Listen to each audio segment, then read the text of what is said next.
उस राज्य में अपहरण करके मुख्यमंत्री आवास में रखा जाता था, वो तो नहीं होने वाला है ना। वही ना, फिरौती की रकम अपराधी नेता वसूला करते थे, तो उस राज्य में इस राज्य में उनको फ़र्क पता होना चाहिए कि उस राज्य में अपराधी की क्या स्थिति थी और आज अपराधित का क्या स्थिति है। पहले अपराध दर में आज के अपराध दर में, पहले के बजट में आज के बजट में क्या डिफरेंस है, आप देखिए, अध्ययन कीजिए। बिहार में बीजेपी का सीएम होगा, एनडीए का सीएम होगा, बीजेपी का एनडीए का सीएम होगा, जो भी होगा एनडीए का होगा, कोई भी होगा। वो नीतीश कुमार की विचारधारा को, नीतीश कुमार की सोच को, नीतीश कुमार के विचारों को आगे बढ़ाने का काम करेगा। मुख्यमंत्री जी ने नारा दिया था कि पढ़ेगा बिहार तभी बढ़ेगा बिहार।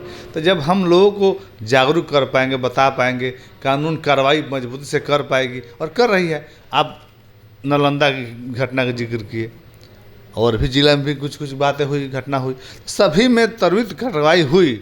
2 लोग, 4 लोग, 10 लोग जो उसमें शामिल थे पकड़े गए हैं। बिहार की राजनीति इन दिनों गरमाई हुई है और ऐसे में लगातार चर्चा हो रही है कि आखिरकार मुख्यमंत्री नीतीश कुमार के बाद बिहार का अगला सीएम कौन होगा। और साथ में विपक्ष ने जिस तरीके से बढ़ते अपराध, शराबबंदी और कई ऐसे मुद्दे हैं जिसके ऊपर सरकार को घेर रहे हैं। ऐसे में आज हमारे साथ खास बातचीत करने के लिए बिहार सरकार के पूर्व मंत्री और अमनौर से विधायक कृष्ण कुमार मंटू जी हैं, सीधे जुड़ेंगे। सबसे पहले तो बढ़ते अपराध को आप कैसे देख रहे हैं, क्योंकि नालंदा की घटना जिस तरीके से आपने देखी, उसके बाद कहीं ना कहीं विपक्ष आप लोगों पर काफ़ी हमलावर है। सबसे तो पहले आपके एनबीसी के सभी सभी दर्शकों को मेरा नमस्कार है, प्रणाम है। देखिए, अपराध तो आप बता रहे हैं सही है, लेकिन उस पर कार्रवाई हुई कि नहीं यह भी तो पता होना चाहिए। जो भी अपराध हो रहे हैं उस पर कार्रवाई त्वरित हो रही है और यही न्याय के साथ विकास है।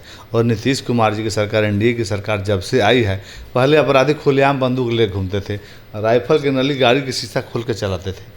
आज सारी चीज़ें कंट्रोल में है और निश्चित रूप से विकसित भारत, विकसित बिहार की जो परिकल्पना है वो साकार हो रही है। और बिहार कहाँ था और आज कहाँ पहुँचा है, पहले अपराध दर में आज के अपराध दर में, पहले के बजट में आज के बजट में क्या डिफरेंस है, आप देखिए, अध्ययन कीजिए। और क्राइम आज कंट्रोल है और आगे और कंट्रोल रहेगा। जितने लोग जागरूक होंगे, कानून का ज्ञान होगा, हम ऐसी गलती करेंगे, शिक्षित होंगे, शिक्षित बिहार, विकसित बिहार। मुख्यमंत्री जी ने नारा दिया था कि पढ़ेगा बिहार तभी बढ़ेगा बिहार। तो जब हम लोगों को जागरूक कर पाएंगे, बता पाएंगे, कानून कार्रवाई मजबूती से कर पाएगी और कर रही है। आप नालंदा की घटना का जिक्र किए, और भी जिला में भी कुछ बातें हुई, घटना हुई, सभी में त्वरित कार्रवाई हुई। 2 लोग, 4 लोग, 10 लोग जो उसमें शामिल थे पकड़े गए हैं। तो इससे उनका मनोबल टूटता है और टूटेगा। अपराधी किसी भी कीमत पर बख्शे नहीं जाएंगे, इसके लिए सभी को आश्वस्त रहने की जरूरत है। तेजस्वी यादव कह रहे हैं कि आप लोगों के पास यही जवाब ही रहता है, 2005 के पहले क्या था, लेकिन अब तो 2026 है। हाँ, और 26 में खुलेआम महिला के साथ जिस तरीके से घटना को उस राज्य में अपहरण करके मुख्यमंत्री आवास में रखा जाता था, वो तो नहीं होने वाला है ना, वो तो नहीं होने वाला है। बचाएंगे नहीं ना आप लोग। तो वही ना, फिरौती की रकम अपराधी नेता वसूला करते थे, तो उस राज्य में इस राज्य में उनको फ़र्क पता होना चाहिए कि उस राज्य में अपराधी की क्या स्थिति थी और आज अपराधित का क्या स्थिति है। वहाँ उस समय कितना लोग का मनोबल बढ़ा रहता था, आज उस तत्व का मनोबल कितना गिरा रहा है, यह जनता को पता है। उनको और हमको या किसी को बताने की जरूरत नहीं है, मीडिया को भी पता है। और आम लोग से ही पूछेंगे कि पहले के बिहार में और आज के बिहार में, हम लोग जिस जिला से आते हैं उस जिला में, आप छपरा में जाकर पूछेंगे, एक साथ 3-3 लोग को पेट्रोल पंप पर दिन दहाड़े गोली मार दी जाती थी और कोई उसको चेहरा को उलट कर नहीं देखता था कि किसका बेटा है, किसका भाई है, किसका गांव का है, कौन व्यक्ति है। ये भी हिम्मत किसी के पास नहीं थी कि उस बॉडी को उलट के देख लीजिए व्यक्ति है कौन। 5-5 थाने की फोर्स दियरा क्षेत्र में नहीं जाती थी दिन रात में। आज दिन रात कभी फर्क मिट गया है। लोग स्टेशन से घर नहीं जाना चाहते थे, अखबार बिछा के सो जाते थे। तो दौर था, आज यह दौर है। यह उसमें उनको इसमें बोलने का विषय नहीं है, या आम जनता को बोलने का विषय है। हम बोलें और विपक्ष क्या बोले, कोई विषय नहीं है। आम लोग क्या बोलते हैं आप उनसे एक बार माइक ले जाकर पूछिए, वो लोग जो बोलते हैं वही सच है, वही सच्चाई है। एक सवाल ये भी है, क्योंकि मुख्यमंत्री आखिरकार कौन बनेगा, हमेशा चर्चा हो। जहाँ मेरे यहाँ AK-47 चलता था, मकेर में दरोगा की गोली मार दी जाती थी रेवा घाट पे, आज सुपर 30 कंप्यूटर क्लास चल रहा है, यह बदले बिहार का देन है और यह एनडीए सरकार का देन है।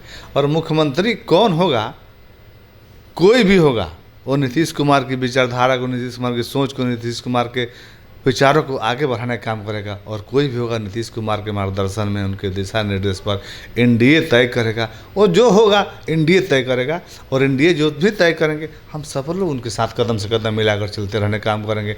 एनडीए घटक दल हैं, भाजपा हैं, जदयू हैं, लोजपा हैं, रासलोपा हैं, हम हैं, और सभी लोग मिल बैठ के तय करेंगे। जो भी होंगे वो नीतीश कुमार के विचारों को, उनके विचारधारा को, नरेंद्र मोदी के विचारों की विचारधारा को, विकसित बिहार की परिकल्पना को साकार करने का काम करेंगे। और उसमें हम सब भी एक छोटे कार्यकर्ता उसमें भागीदार बनने की कोशिश करेंगे। ये सवाल मैं आपसे इसलिए भी पूछ रही हूँ क्योंकि भाजपा में कहा जाता है कि कोई भी कुछ भी बन सकता है, कार्यकर्ता कब विधायक बन जाए, मंत्री।